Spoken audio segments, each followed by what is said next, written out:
আসসালামু আলাইকুম রহমতুল্লাহি ওয়া বারাকাতুহু। সম্মানিত ভিউয়ার্স, কেমন আছেন? আশা করি সবাই ভালো আছেন। তো ভিউয়ার্স, এখানে দুইটা সেন্টেন্স লেখা আছে। একটা হচ্ছে আগামীকালের পরিকল্পনা কি? পরিকল্পনা ইংরেজিতে আমরা প্ল্যান মানে পরিকল্পনা বোঝাই। ইংরেজিতে আমরা প্ল্যান মানে পরিকল্পনা বোঝাই। রাশিয়ান ভাষা প্ল্যান, প্ল্যানিং। রাশিয়ান ভাষা এটাকে কি বলে? প্ল্যানি। প্ল্যানি মানে পরিকল্পনা। আগামীকালের পরিকল্পনা কি? ঠিক আছে, এটাকে বলে হচ্ছে কাকিয়ে। কাকিয়ে, কাকিয়ে। এখানে দেখেন কাকিয়ে অনেক শব্দ আছে। একটা আছে কাকই, কাকই, তারপরে কাকিয়ে,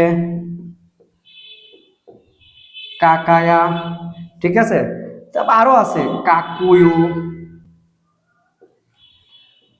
এরকম আরো আছে। তো বিষয় হচ্ছে এখানে এতগুলো শব্দের মধ্যে এটা কেন ব্যবহৃত হলো? কাকিয়ে ফ্লানি না জাফত্রা, এটার উচ্চারণ হবার কথা জাফত্রা, জাফত্রা, কিন্তু এটার উচ্চারণ এটা হবে না, ভুল উচ্চারণ হবে হচ্ছে জাফত্রা। ফ হবে জাফত্রা, এটা সঠিক। ফ হবে জাফত্রা। কাকিয়ে ফুলানি না জাফত্রা, আগামীকালের পরিকল্পনা কি? জাফত্রা মানে আগামীকাল, ফ্লানি মানে পরিকল্পনা। কাকিয়ে ফ্লানি, পরিকল্পনা কি? না জাফত্রা, আগামীকালের। আগামীকাল আমি পাহাড়ে যাব, আগামীকাল আমি পাহাড়ে যাব।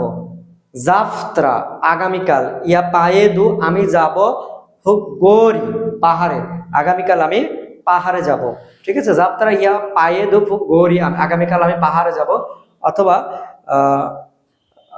যাত্রা ইয়া বুধু ইসমাত্রিত ভু গৌরি, আগামীকাল আমি পাহাড় দেখতে যাব, আগামীকাল আমি পাহাড় দেখতে যাব।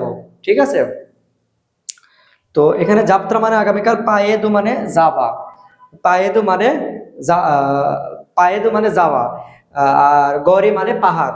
যাত্রা ইয়া পায়েদু গৌরি, আগামীকাল আমি পাহাড়ে যাব। যদি বলি আগামীকাল আমি পাহাড় দেখব, আগামীকাল আমি পাহাড় দেখব, তাহলে কি হবে? যাত্রা ইয়া বুধু ইসমাত্রিত, বুধু ইসমাত্রিত গৌরি, আগামীকাল আমি পাহাড় দেখব। ঠিক আছে, তো এই হলো আজকের ভিডিও। ভিডিওটি ভালো লাগলে অবশ্যই লাইক দিবেন। আর আমি অনলাইন অফলাইনে কোচিং করাই। আপনারা যারা কোচিং করতে আগ্রহ তারা আমার হোয়াটসঅ্যাপ নাম্বারে যোগাযোগ করবেন। আসসালামু আলাইকুম রহমতুল্লাহি ওয়া বারাকাতুহু।